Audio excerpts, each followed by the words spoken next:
Okay, I won't go water. Okay. We just...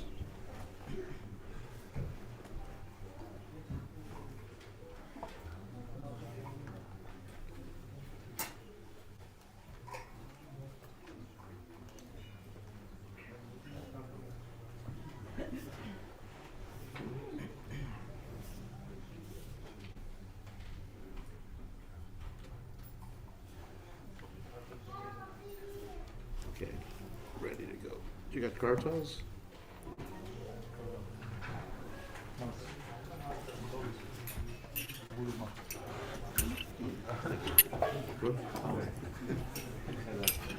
Okay. Jaya Radha Madhava Kunda Bihari Jaya Radha Madhava Kunda Bihari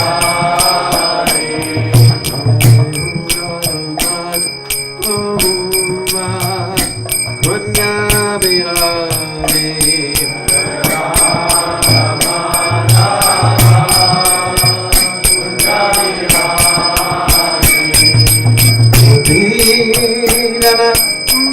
Bye.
Astakara Satashi Shimad, His Divine Grace, Abhaya Charanada Bhaktivedanta Goswami, Srila Prabhupada Ki Jai, ISKCON Founder Acharya, Srila Prabhupada Ki Jai, Anantakoti Vaishnava, Vrinda Ki Jai, Namacharya, Srila Haridas Thakur Ki Jai, Prem Se Kaho Sri Krishna Chaitanya, Prabhu Nityananda Shidwaita Gadadha, Shivasiri Gaur Bhakta Vrinda Ki Jai, Shri Shri Radhakrishna Govardhanath Sayam Kunda, Radha Kunda Giri Govardhan Ki Jai, Vrindavanam Ki Jai, Machuradam Ki Jai, Jagadasami Ki Jai, Manmai Ki Jai, Shivani Lasadeva Ki Jai, Samaveda Bhakta Vrinda Ki Jai, Gaur Premanand.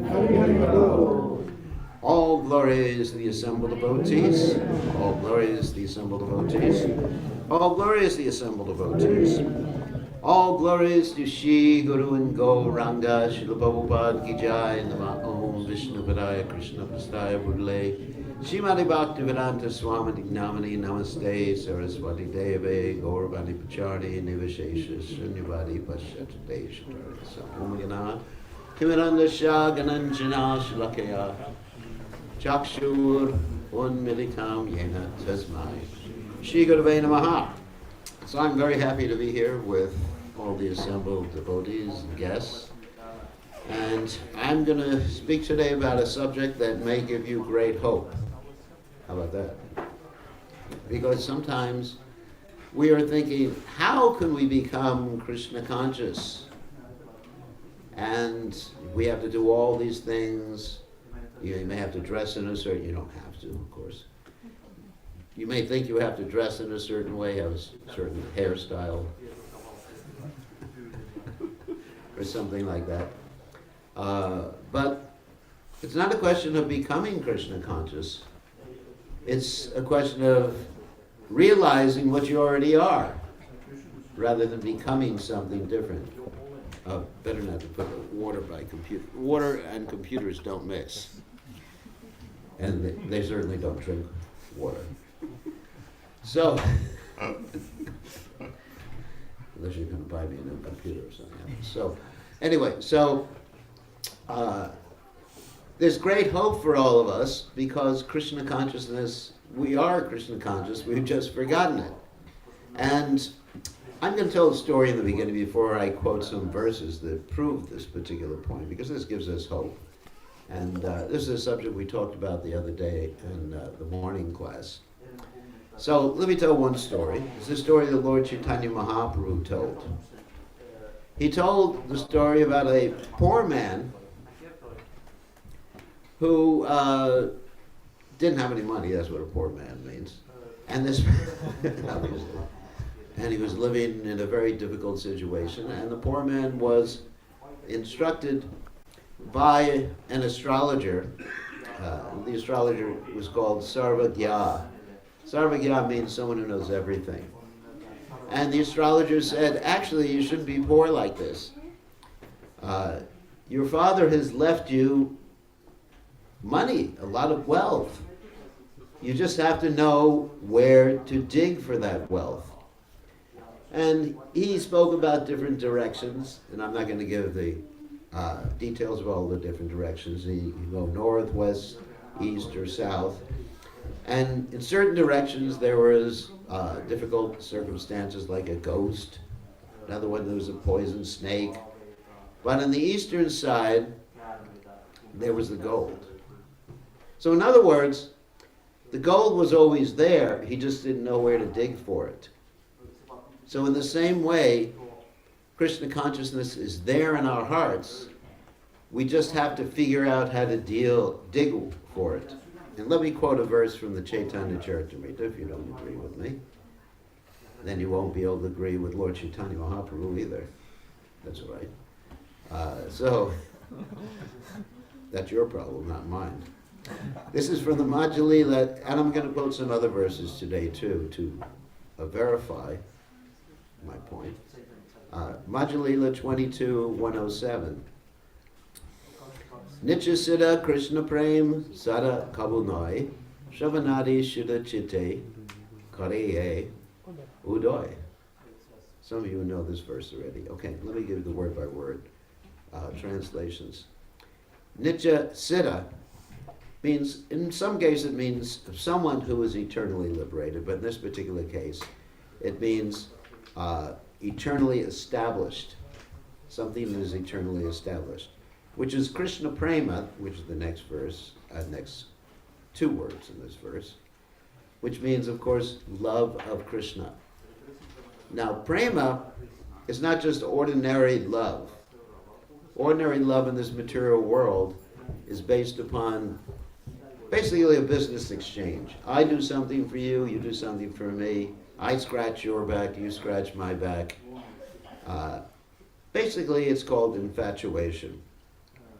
So, but Krishna Prema is anyavi lashita shunyam gyanakarmana pratam anukulyena krishnanushilanam bhaktiruptamam, which means that one is simply desiring to please Krishna without any other ulterior motive or purpose, such as even the desire for liberation or enjoyment in this world.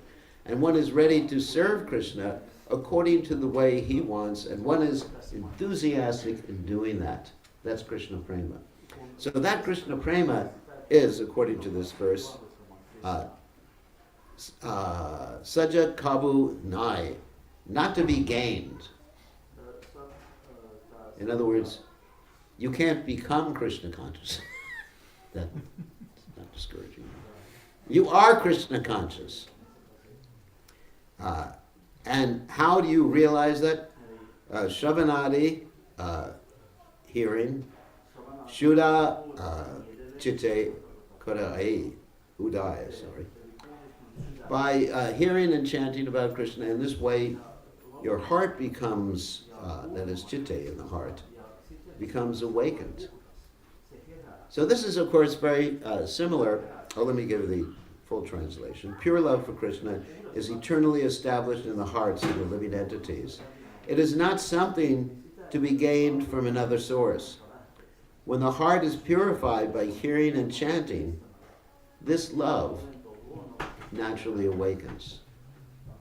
So, of course, we're all familiar with Lord Chaitanya Mahaprabhu's 8 verses, hopefully we're all familiar, called the Shikshashtaka. And the Shikshashtaka deals with this to a certain extent, with certain verses, like Cheto Dharvana Marjanam Bhava Mahadvapanam, that the heart is cleansed by the process of chanting the holy name. In other words, I sometimes make the comparison to someone who has dirty glasses, that the world exists. My glasses are clean now, but anyway. If you had dirty or your glasses were covered with some sort of paint, you would not be able to see the world, but that would not mean that the world doesn't exist. Sometimes people say that if a tree falls in the forest and you're not there to see it, the tree doesn't fall. Not true. The tree still falls because Krishna is always there watching everything. So it's not, existence is not dependent on your perception. So if I do not see something because my glasses are dirty, then that does not mean that that object or person or persons does not exist. I simply have to clean my glasses and then I see what's happening, reality. So the heart is like that. The heart is covered. What is the heart covered with? Lust, anger, greed, illusion, envy. And this covering of the heart is due to our long, trying to think of an easy word, sojourn, but that's not an easy word, long stay in this material world. For example, if you spend a lot of time and you don't take a bath for several days, you become very dirty. So all of us have had many, many births in this world. And we have many impressions that have been placed on the subtle body. These are called samskaras. Everyone's heard this word before. Samskara. Sometimes samskara means a particular ceremony that you may do at the temple, like Garvadot Samskara or Antyeshti, which is the funeral samskara, or the namakarana samskara, which are different ceremonies that are done at different times when people are going through different stages in life. So these samskaras are meant to create impressions. Impressions on the subtle body. So these impressions are not exactly conscious memories, but they shape our consciousness. Other things shape our Other things shape our consciousness in this world, such as karnam guna sangasha sadasajamishu, association with the modes of nature. And so our consciousness is affected by all these factors. And these samskaras that we have been accumulating for many births. Many, many births, perhaps millions, thousands. Births as human beings, births as animals, births as trees, cockroaches. And so you have all these different impressions on the subtle body, and these impressions are clouding your consciousness. Your conditioning is clouding your consciousness. Your identification with your certain upadis, designations in this world, is clouding your consciousness. You're thinking that you're male or female or white or black or brown or Indian or Finnish or whatever. It's clouding you. You got all these things, or Russians or whatever it is. It's just clouding your consciousness. All these different impressions. And each time you come in contact with the modes of nature, you cloud your consciousness more. Each time, for those of you from India, you watch a Bollywood movie, you cloud your consciousness. And for those of you in the West, each time you watch a Hollywood movie, you cloud your consciousness more. And so, what are you going to do? Cloud it more. Anyway. More than Bollywood. Each time you eat food that has been prepared by someone with improper consciousness and not offered to Krishna, you cloud your consciousness more. So you got all these, like Prabhupada sometimes would say to us, your heart is like a piece of coal in this material world. And the more you try to clean a piece of coal, guess what? Get your hands dirty. You don't get a piece of coal cleaned. So, therefore, it requires very extensive cleaning. So, Cheto Darpana Marjanam is Baba Hama Hadvagni Nirvapanam, this fire of conditional life, is cleansed by the chanting of Krishna's name.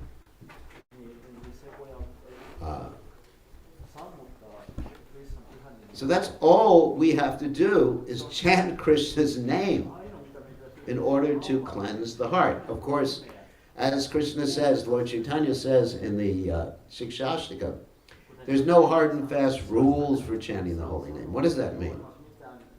That means you can come from any country in the world, be anywhere, dress in any fashion. It's not a hard and fast rule you got to wear a dhoti. It's not a hard fast rule you got to have a little pigtail coming out of your ponytail, pigtail, whatever, coming out of your head. That's not a hard and fast rule. You don't have to change anything. You don't have to leave your home, as Lord Chaitanya Mahaprabhu stated.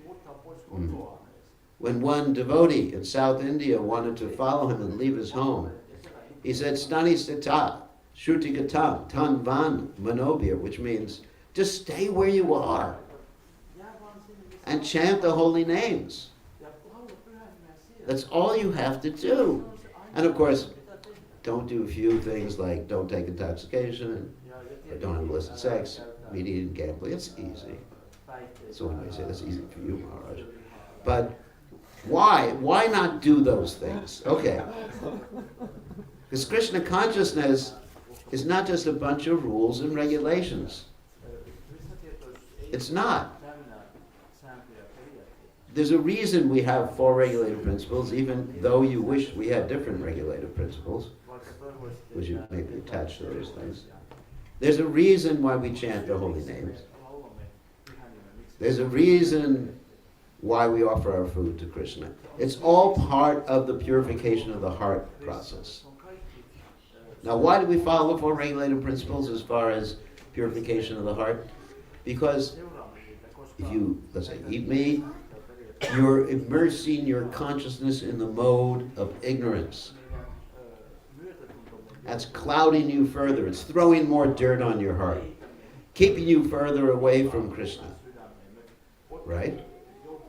You engage in illicit sex, same thing, mode of ignorance. Intoxication, mode of ignorance. Gambling, some little passion there. Little Bitcoin mixed in. Mode of... Oh my God. Oh, I didn't offend anyway. So, see, you mix a little passion of gambling and intoxication, and you got this passion and ignorance that's covering your heart. So why throw more dirt on your heart?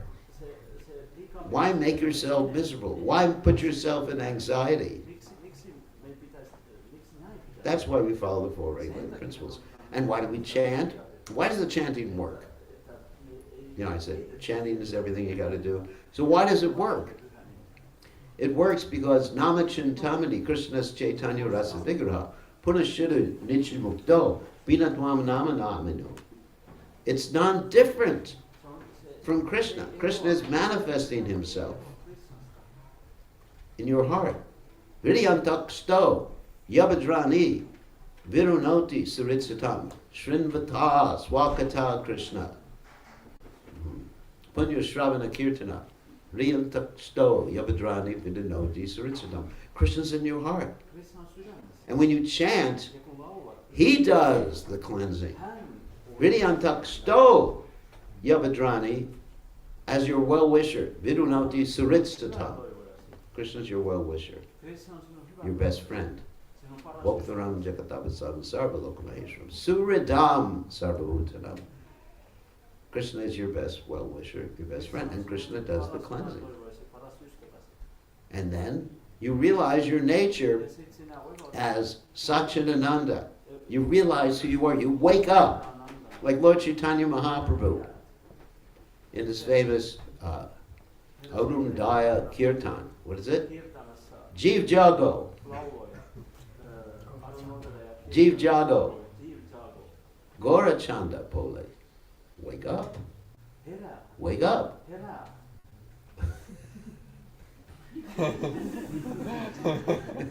It's interesting that hearing to finish echo of myself. Anyway, so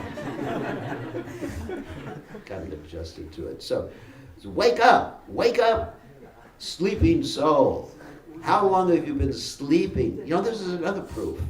How long have you been sleeping in the lap of the witch called Maya? Now, why is Maya called Maya?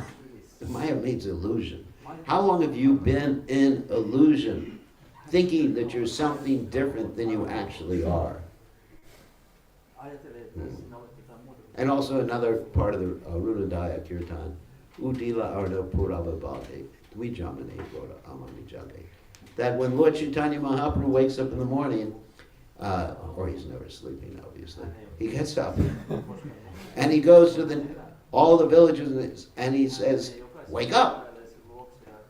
So that is our process. That is Krishna consciousness.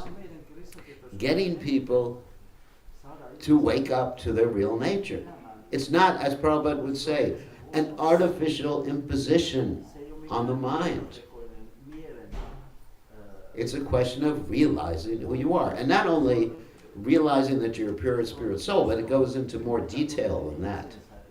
Because in the spiritual world, each and every one of us has a specific relationship with the Supreme Personality of Godhead. Generally, those are described as rasas. Rasa actually means a taste of the relationship. You may be a passive worshiper of the Lord. You may be a servant of the Lord. You may be a friend of Krishna. You may play cricket with him. You're from India. Or if you're from the West, you may play soccer with him, or whatever the game. It's a national game. So, or hockey. You may play ice hockey with Krishna in the spiritual world, right? Ice hockey, people like him. So, you're a friend of Krishna, or you may be the parent of Krishna. You get to chastise him. Not heavy. And, or you may be conjugal lover. And all that is within you right now. Isn't that amazing? It's all there. And you just gotta chant. Isn't it? Ainanda tanuja kinkaram. Patita mam bishame bhavambudo. Kripya tava pada pankaja. Stita duli sadrasamba chintaya. The same thing. O son of Maharaj Nanda, Krishna, I am your eternal servant, yet somehow or other I have fallen. Right? I have fallen. We fell. I know that's controversial, but we did fall. I've fallen into this horrible ocean of birth and death. Please fix me up and situate me as one of the atoms at your lotus feet. So that's it. Then you can actually realize who you are. And you may be attracted to a different form of the Lord other than Krishna. You may be attracted to the Lord Ramachandra. That may be your eternal relationship. You may be attracted to Kurma, Matsya, Varaha, or any of the eternal forms of the Supreme Personality of Godhead. And then you can enjoy your eternal blissful life. So I wanted to read a few more verses because there's a compilation I actually wrote down that actually verifies what I just said. And I'm not going to read the Sanskrit, but these are verses from the Bhagavatam. Just so you know, this is not something I've taken out of context. In the Bhagavatam, in the second canto, 5th chapter, text 19, there's a statement, the three modes of material nature being further manifested as matter, knowledge, and activities put the eternally transcendental living entity under conditions of cause and effect and make him responsible for such activities. And then, in the third canto, 31st chapter, text 14, and also text 15, I am separated from the Supreme Lord because of my being in this material body, or identifying myself in this material body, which is made of the 5 elements, and therefore my qualities and senses are being misused, although I'm essentially spiritual. Because the Supreme Personality of Godhead is transcendental to material nature and the living entities, and because he is devoid of such a material body, because he's always glorious in his spiritual qualities, I offer my obeisances to him. And then 331:15 in the Bhagavatam. The human soul prays, the living entity is put under the influence of material nature and continues a hard struggle for existence on the path of repeated birth and death. This conditional life is due to his forgetfulness of his relationship with the Supreme Personality of Godhead. And just to tell you what the Sanskrit words are, it's Nashta Smriti.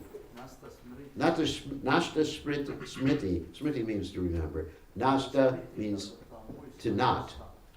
So in other words, not remember is the same as forgetting, right? In my dictionary it is. So that we have actually forgotten. We were originally with Krishna. Why did we forget? That's another question. Why do we fall down? So Prabhupada gives that the example of a little girl who sees her mother cooking, and she wants to cook too, but she's not qualified. So the mother gives her a play stove, like made of tin or something like that, and in that play stove she makes mud pies. I know about that not because I was a little girl, but not in this lifetime. I know about that because I had a friend who was a little girl when I was a little boy, as hard as that is to believe that I was a little boy many years ago. So, and she gave me some mud pies and they didn't taste too good. So Krishna has given us this play world, this reflection of the spiritual world. That's described in the Bhagavad Gita, 15th chapter, where the material world is described as a reflection of the spiritual world. So he's given us this place to play around in, and all we get are mud pies of Janmam Richu Darshana. And we think this is the real existence, but it's not. So we were put here, forgetfulness of our relationship here. This conditional life is due to his forgetfulness, his relationship with the Supreme Personality of Godhead. Therefore, without the Lord's mercy, how can he again engage in the transcendental loving service of the Lord? I mean, when I read these verses, they inspire me. When I saw these, I got these verses 2 days ago, and after I looked at the verses, I became so inspired that that's all I got to do is chant Hare Krishna and devote myself to my spiritual master. And it's not really dependent upon my own strength or ability. And it's not learning something new. There are devotees who aren't expert in philosophy. You know, some of us may be expert or not so expert in philosophy, but that's not required. There was one devotee of Lord Chaitanya, a pure devotee. He was reading the Bhagavad Gita, but he was illiterate. He couldn't understand a word in the Bhagavad Gita, couldn't pronounce the Bhagavad Gita. But he was crying because he was following the process of devotional service under the direction of his spiritual master. So that's it. So let me read another verse or two to inspire us some more. My dear Lord, this is actually from the 4th canto, 20th chapter, text 25. My dear Lord, you are glorified by the selected verses uttered by great personalities. Such glorification of your lotus feet is just like saffron particles. When the transcendental vibration from the mouths of great devotees carries the aroma of the saffron dust of your lotus feet, the forgetful living entity gradually remembers his eternal relationship with you. Gradually remembers his eternal relationship with you. Devotees thus gradually come to the conclusion, the right conclusion about the value of life. My dear Lord, I therefore do not need any other benediction but the opportunity to hear from the mouth of the pure devotee. So, actually I wanted to leave some time open for questions about this particular point, because we talked about it the other day, and some of the devotees told me they were inspired by hearing about it, so I thought I would write down these particular citations. So, we'll take some questions about these points. Yes? Hare Krishna Maharaj, thank you for the class. You were saying about Jeep Jago, Gaurachandra Boli, and usually people don't like the alarms. Yeah. We don't like our alarm either.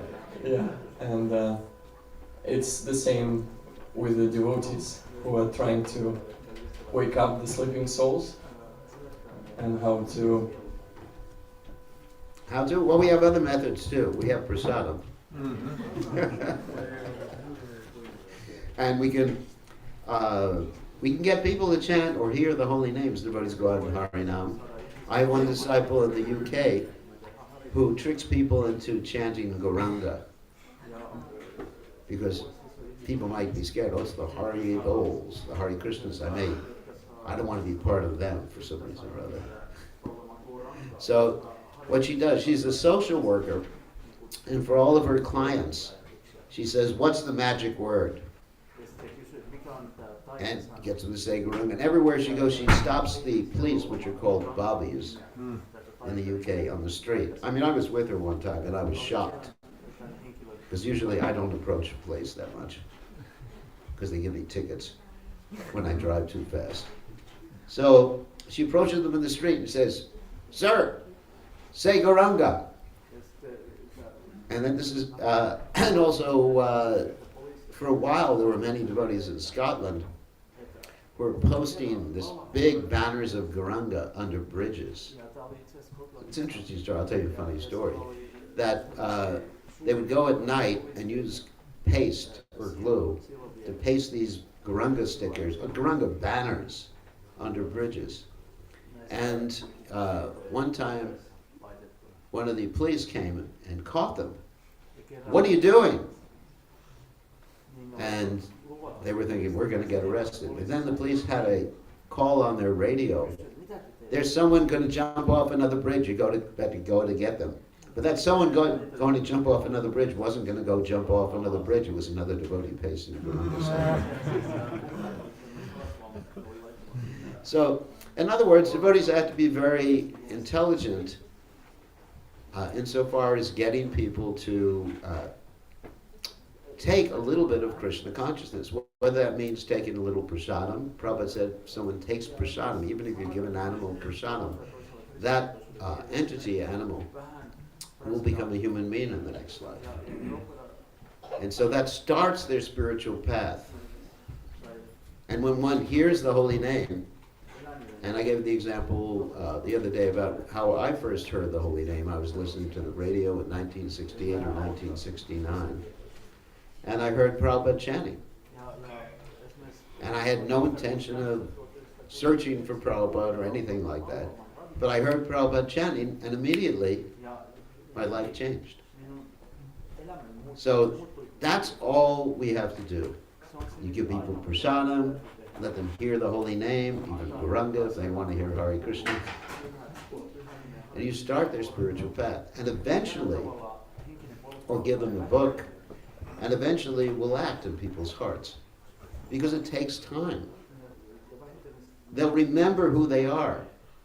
I gave the example the other day when I was giving class here, that when I first circumambulated Tulsi Devi, I didn't understand philosophically what was going on.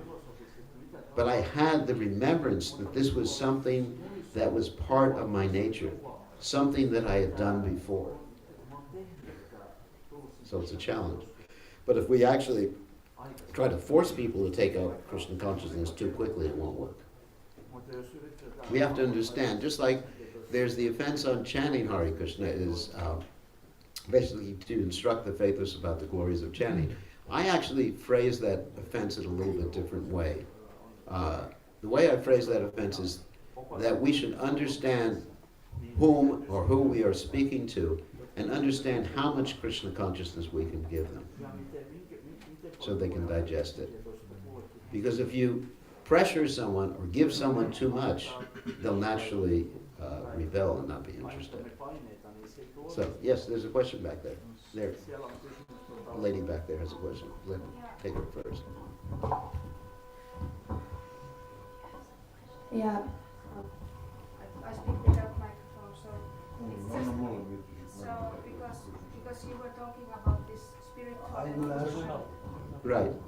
about like how the heart gets clouded by desire, lust, all this.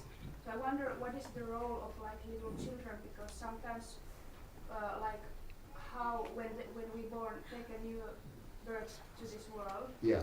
You see certain type of purity and innocence in little children, like there is no lust, there is not so much desire, their eyes are very innocent. So like how is the process that later on they start to develop, even though they look very pure, they start to manifest this samskaras that were kind of hidden inside. Yeah, And I just want to add that some people say that when you get closer to this Krishna consciousness, you start to look a little bit more like a children because there is again this kind of innocent state. But what is the difference between a person who is kind of enlightened person who is innocent, childlike innocent, and a little child who are not still, they become later samskara? I can answer that. First of all, I like the idea of looking younger when you take the Krishna consciousness, especially for myself. I'd like to do that. Anyway, that's the first one. That's a joke. So they're not yet, the qualities of a child's past life are not yet manifested. Just like For example, when a child reaches a certain age, they go through puberty, and then certain things get manifested. Or if you have a seed, the qualities of the plant from which the seed will come is not yet manifested. So it doesn't manifest in the early childhood, generally, and comes out later. But yes, as devotees, we're supposed to become innocent and maybe not quite childlike, but at least innocent and pure. So thank you for that question. Yes. Thank you, Swami, for your very nectar-like lecture. Well, first of all, just to get it on about this radio, I was just wondering, what do you happen to know what area of the radio it was that you heard? Swami, probably. Where?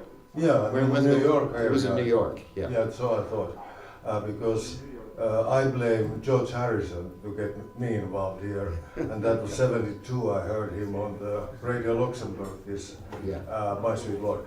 But my question really is that I was here yesterday. When I left, I met some Indian God brother there in the railway station here in Malmö, and we started to talk about this. We only have few stops there, but we started to talk this that.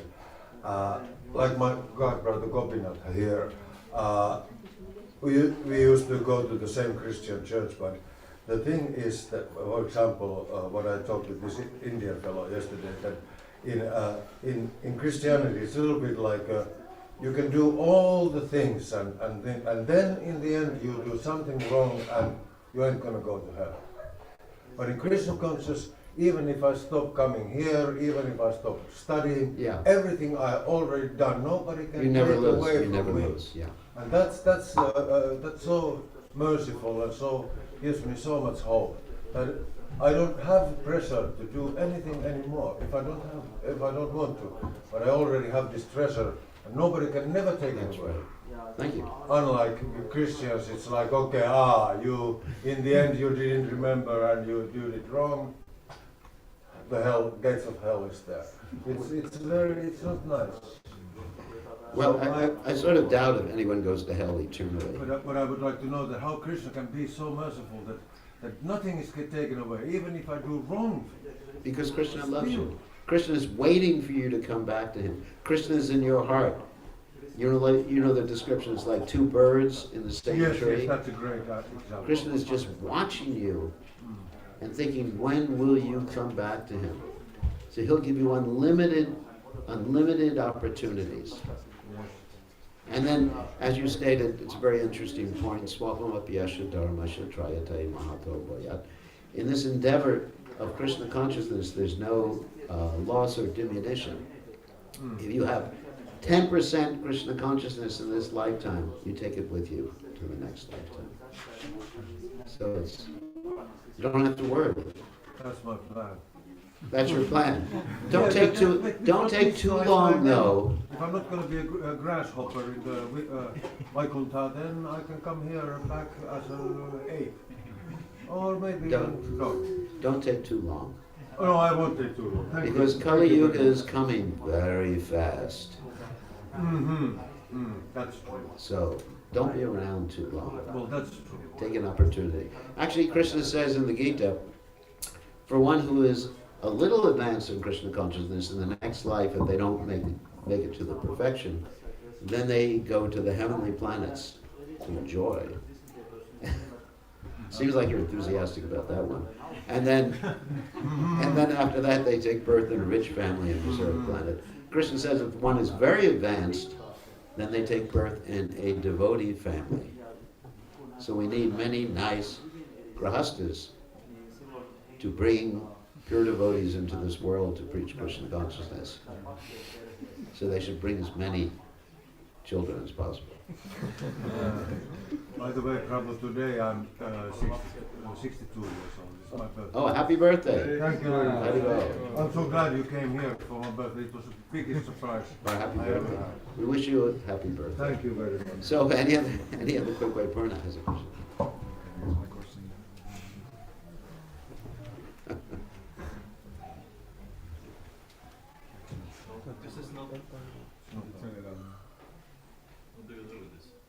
So this is not a challenging question. No, that means it is a challenging question. That is no challenging mode.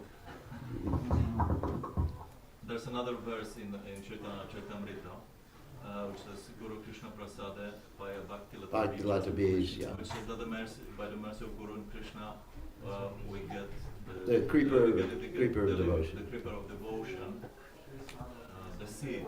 So Paya means to get, and Bija. Yeah. Bija is the seed. So the question is, in this other verse which you quoted today, also from Chaitanya Charitamrita, how it is that Krishna Prema is eternally established In the heart. of the living entity. How we can understand this statement that actually we have to get the seed of this.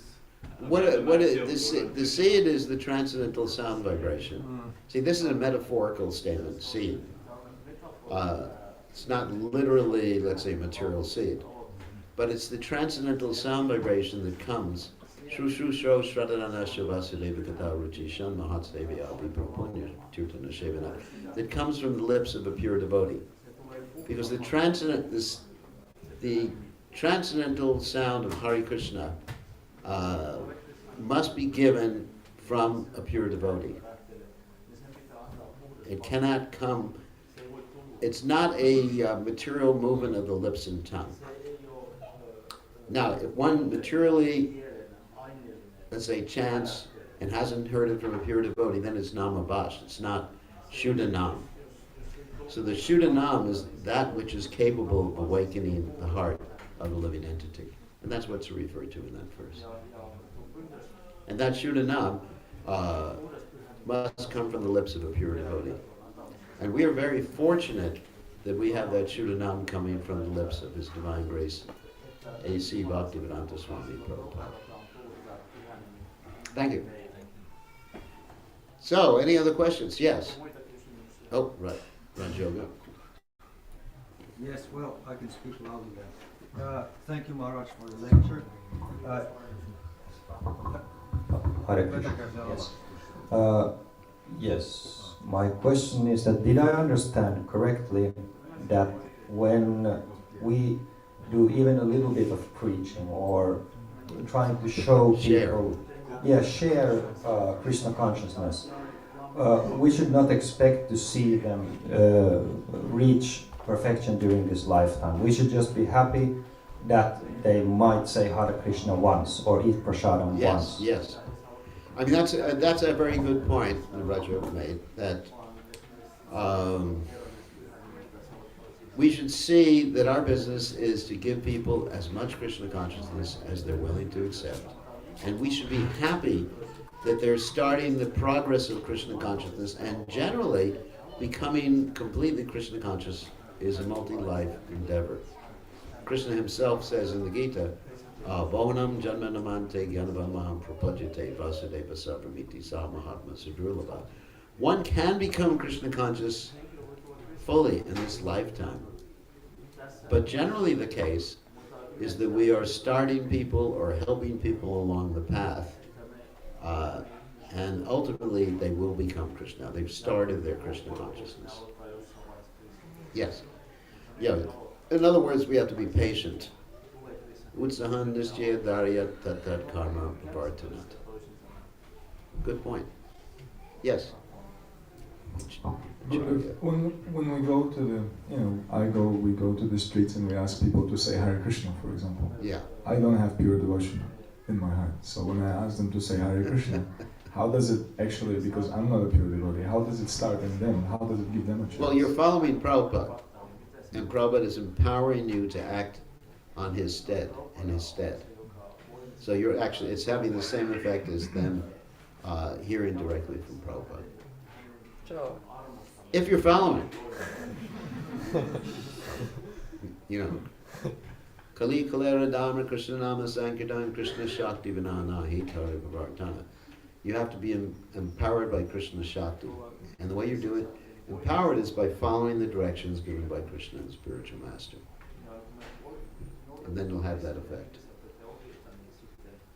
whether or not you at this particular point are a pure devotee. Prabhupada, in one sense, Prabhupada said that all my followers, disciples at that time, are pure devotees. That means those who are disciples. What does disciple mean? Disciple means discipline, those who are following. So we can act as representatives of Prabhupada. We have been empowered to go out and act as representatives of Srila Prabhupada. Okay, so I think we have to end. I was looking at my watch. Did you have Arti? Yes? Oh. He doesn't have a question. So thank you very much. I just wanted to give a little hope to everybody that all you got to do is chant Hare Krishna nicely, and you awaken what's already there in your heart. And it doesn't matter how you dress, where you come from, how educated, how uneducated you are, how many yoga postures you know. It doesn't really matter. It's in the heart. So Krishna consciousness is awakening what's already there in the heart. Jiv Jago, Gora Chandra Bole, Kota Nidra, Yao Maya Pisa Chira Kole. Okay.